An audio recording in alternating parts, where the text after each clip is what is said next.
راحت یہ دل پائے، وہ مسکن ہے خلافت کا جہاں راحت یہ دل پائے. Assalamu alaikum and welcome to This Week with Huzur. We are delighted to report on the virtual mulaqat that saw Hazrat Amir al-Mu'mineen, may Allah be his helper, preside over a meeting with the national office bearers at the Beit Subuh Mosque in Frankfurt, Germany. After leading dua to start the meeting, beloved Huzur called upon Amir Sahib. We are very, very thankful and of course happy that we have, after so many months, a chance to be close to our Khalifa.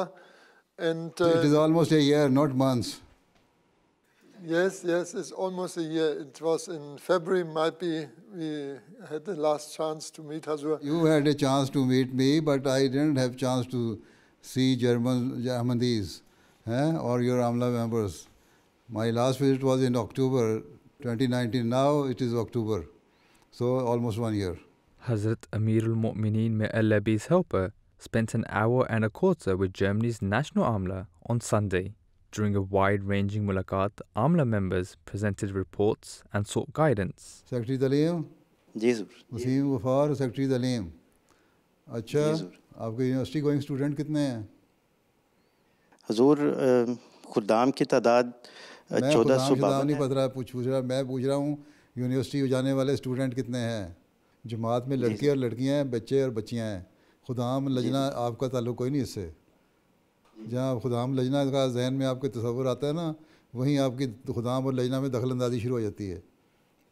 ٹھیک, اس لیے اس حلقے سے موقع کو بھی دخل اندازی کے میں زائل کرنا چاہتا ہوں. آپ نے لڑکے لڑکیاں جماعت کے بچے بچیاں, ٹھیک, ان سے کوئی پرسنل توجہ بھی دیا کریں نا ان بچوں پہ, ان سے رابطہ رکھا کریں, ان کو پتہ لگے. رسپیکٹیو سیکٹریز جو ہیں آپ کی جماعتوں کے, وہ رابطہ رکھیں تاکہ ان کو پتہ ہو کہ جماعت ہمیں پوچھ رہی ہے, ہماری تعلیمی سرگرمیوں میں ان کو کوئی دلچسپی ہے.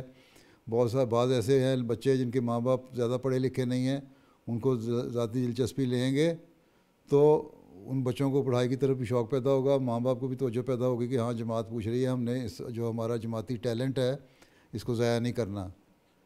آپ نے ہر بچی اور بچے کو سنبھالنا ہے, کیونکہ اکثر والدین اپنے یا کاموں کی وجہ سے یا تعلیم کی کمی کی وجہ سے, جو اس وقت جنریشن ہے پوری توجہ نہیں دے رہی. اور جو پڑھی لکھی جنریشن ہے اس وقت آپ کی, جن کے آگے بچے یونیورسٹی یا اسکولوں میں ہائر کلاسز میں پڑھ رہے ہیں, وہ اپنے جاب اور کاموں کی وجہ سے پوری توجہ نہیں دیتے, یا وہ سمجھتے ہیں کہ اس ماحول میں کوئی نہیں, جس طرح بچہ پڑھ رہا ہے پڑھے, ہمیں کیا, ہمیں تو سمجھ نہیں آتی کہ کیا تعلیم حاصل کر رہا ہے. اس لیے آپ کا جو رسپیکٹیو سیکٹری تعلیم ہے اس کو بڑا ایکٹیو ہونا چاہیے, اس کے ساتھ ٹیم اس کی ایکٹیو ہونی چاہیے, آپ کی کاؤنسلنگ کمیٹیاں ہر جگہ ہونی چاہیے, گائیڈنس اور کاؤنسلنگ جو کمیٹی ہے نا اسٹوڈنٹ کے لیے, وہ بھی ہر جگہ فعال ہونی چاہیے. جی حضور.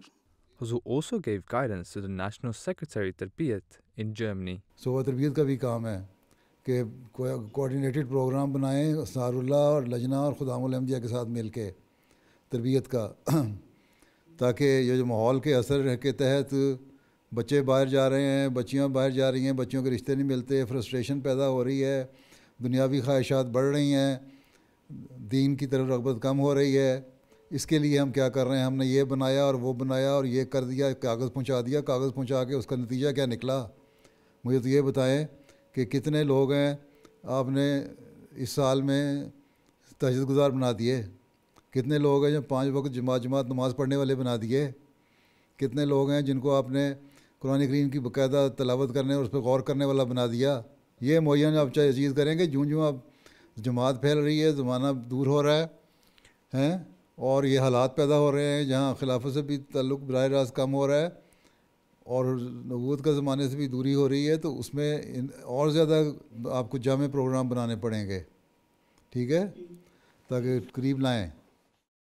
Hazur Anwar, may Allah be his helper, also gave guidance regarding financial sacrifice whilst addressing the additional Secretary Mal. یہ چندہ دینے والی کی ذمہ داری ہے کہ اس کو احساس ہونا چاہیے کہ میں نے اللہ کی راہ میں اگر دینا ہے تو میں توجہ سے دوں اور باقاعدہ اپنی آمد کے لحاظ سے باقاعدگی سے دیتا رہوں. لیکن اگر اس کو احساس نہیں ہوتا تو کم از کم احساس دلانے والے بھی ہونے چاہیے نا. پھر قرآن کریم کا بھی یہی حکم ہے کہ نصیحت کرو. نصیحت کرنے کا مستقل حکم اسی لیے ہے کہ یہ انسانی فطرت ہے کہ بھول جاتا ہے یا توجہ نہیں رہتی. Whilst addressing the National Secretary Mal, Hazur spoke about the importance of serving with humility. عاجز بنو، بدتر بنو ہر ایک سے اپنے خیال میں، شاید کہ اسے دخل و دارالوصال میں. کوئی جتنا مرضی تکبر کرنے والا ہو آپ کے خیال میں، پتہ نہیں وہ ہے بھی کہ نہیں، لیکن اگر آپ کے خیال میں ہے بھی کوئی، اور اس کے ساتھ عاجزی سے پیش آیا کریں. افسروں کی اطاعت کی عادت ڈالیں. آپس میں جو آپ کے سیکٹریان ہیں ان سے پراپر کوآپریشن کرنے کی، تعاون کرنے کی، کوآرڈینیشن کرنے کی عادت ڈالیں. ٹھیک ہے، جو متعلقہ ہیں. اور بجٹ تو پیسے تو آ ہی جائیں گے، اس میں تو آپ کا کوئی کمال نہیں ہے. آپ نہ بھی کوشش کریں گے تب بھی احمدیوں کو میں یہیں سے براہ راست کہہ دوں گا نا کہ چندہ دو اور تم لوگ پیچھے رہ رہے ہو تو وہ دے دیں گے انشاءاللہ. اللہ تعالیٰ کا یہ فضل ہے. احمدیوں کا جماعت سے تعلق بھی ہے، اخلاف سے تعلق بھی ہے. اس میں نہ کسی سیکٹری مال کا کمال ہے، نہ کسی آپ کے ایڈیشنل کا کمال ہے، نہ کسی اور کا. جنہوں نے دینا ہے وہ دینا ہے. آپ کے لوگوں کا کمال ہے. آپ لوگوں کو تو لگو لگا کے جو شہیدوں میں داخل ہو رہے ہیں نا، وہ اس لیے اللہ تعالیٰ نے آپ کو موقع دیا ہوا ہے. اس لیے اپنی کسی کامیابی کو، جو جماعتی کامیابی اس کو اپنی کامیابی نہ سمجھیں. یہ سمجھیں کہ اللہ کا فضل ہے. اور اس پہ میں نے اور سے زیادہ بڑھ کے عاجزی اختیار کرنی ہے، زیادہ سے زیادہ بڑھ کے تعاون کرنا ہے. امیر جماعت سے بھی تعاون کرنا ہے، اپنے ساتھیوں سے بھی تعاون کرنا ہے. While speaking to the National Umur-e-Kharija Secretary regarding the asylum cases of persecuted Ahmadi Muslims, beloved Hazur expressed his appreciation of the German nation and its people. Hazur Anwar, may Allah be his helper, also instructed that it was the duty of the Germany Jamaat administration to properly guide and assist those Ahmadi Muslims who were migrating to Germany. اچھا، اب بتائیں کہ خارجہ نے کیا کیا؟ جتنے لوگوں کو آپ دوڑا رہے ہیں اسائلم سیکر کو جرمنی سے، اتنے تو کسی ملک میں نہیں جا رہے واپس. اور یہاں آپ لوگوں کو کہہ دیں گے جی جرمن قوم اور طرح کی ہے، یہ یوں کرتے ہیں اور وہ کرتے ہیں. جرمن قوم کوئی اور طرح کی نہیں ہے. جرمن قوم بڑی شریف قوم ہے. نہ مجھے اس پہ امیر صاحب کے اس جواب پہ ہے تسلی، نہ آپ لوگوں کی. جرمن قوم بھی، جرمن افسر بھی سارے اچھی طرح ہیں، اگر بشرطے کہ آپ لوگ پریزنٹ کریں اپنے کیس کو صحیح طرح. جو شروع میں آتا ہے احمدی آتا ہے، ایک تو یہ ہے کہ آپ کا مرکز سے رابطہ ہونا چاہیے. شروع میں احمدی جو آتا ہے وہ آتے ہی آپ سے کانٹیکٹ کرے جہاں بھی آ رہا ہے، تو پھر ان کو پراپرلی گائیڈ بھی کرنا چاہیے. پھر ان کے لیے آپ لوگوں کو نہیں پتہ، آج کل حالات تو سخت سے سخت تر ہوتے چلے جا رہے ہیں پاکستان میں. اور جو آتا ہے وہ اگر جیسا بھی ہو وہ آتا جینون کیس ہی ہے، الا ماشاء اللہ. تو اس لیے کوشش یہ کہ ہر 10-15 ہم نے لکھ دیتے ہیں جی رپورٹ میں کہ یہ ہماری روٹین ہے کہ 10 سے 15 تک لوگ ہر سال واپس جاتے ہیں. یہ روٹین ہے تو اس روٹین کو بدلنا کس کا کام ہے؟ آپ لوگوں کا. یہ روٹین اگر ہے تو یہ کوئی شرعی حکم تو نہیں ہے یا کوئی ملکی قانون تو نہیں ہے. اس میں یہ ظاہر کرتی ہے کہ آپ لوگ سست ہیں یا آپ لوگوں کو دلچسپی نہیں ہے. آپ لوگوں کے ان لوگوں کے ساتھ جو ذاتی ہمدردی ہونی چاہیے وہ نہیں ہے. یہ کام جب اپنا کوئی عزیز آپ کا آ جائے گا تو جس طرح اس کا کام کرتے ہیں نا اس طرح کام کیا کریں سوچ کے. ٹھیک. At the end of the meeting, Hazur prayed that may Allah keep the members of the Jamaat under his protection. Allah help you, Allah bless you, Allah save you from all these after effects and side effects and bad effects of coronavirus and other evils as well. اللہ تعالیٰ اللہ حافظ. السلام علیکم ورحمۃ اللہ. وعلیکم السلام ورحمۃ اللہ وبرکاتہ.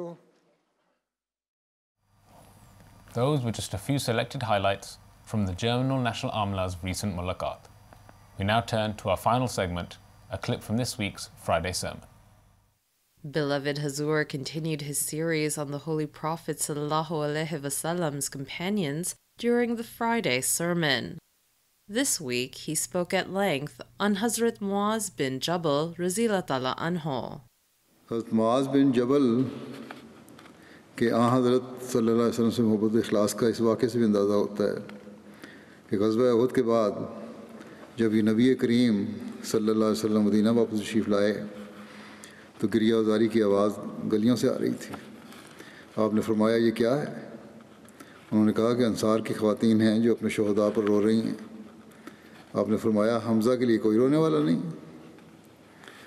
آپ صلی اللہ علیہ وسلم نے حضرت حمزہ کے لیے بخشش کی دعا کی۔ جب حضرت سعد بن معاذ اور حضرت سعد بن عبادہ اور حضرت معاذ بن جبل اور حضرت عبداللہ بن رواحہ نے یہ سنا تو وہ اپنے اپنے محلوں میں گئے اور مدینے کی رونے والیوں اور نوحہ کرنے والیوں کو اکٹھا کر کے لائے۔ انہوں نے کہا کوئی انصار کے شہداء پر نہیں روئے گا اور جب تک نبی صلی اللہ علیہ وسلم کے چچا پر نہ رو لو، کیونکہ آپ نے فرمایا کہ مدینے میں حمزہ کے لیے رونے والا کوئی نہیں۔ یہ عشق تھا آن رسول وسلم سے، اس کی آپ کی وجہ سے کہ آپ کو تکلیف پہنچے حضرت حمزہ کی۔ گو کے رونا اور نوحہ کرنا منع ہے، لیکن یہاں آن وسلم نے کچھ وقت کے لیے اجازت دی یا ایک جذبات کو دیکھ کے لوگوں کے خود اظہار کیا کہ کاش کہ حمزہ پہ بھی یہ جذبات کا اظہار ہوتا، لیکن بہرحال یہ نوحہ کرنا عمومی طور پر اسلام میں منع ہے۔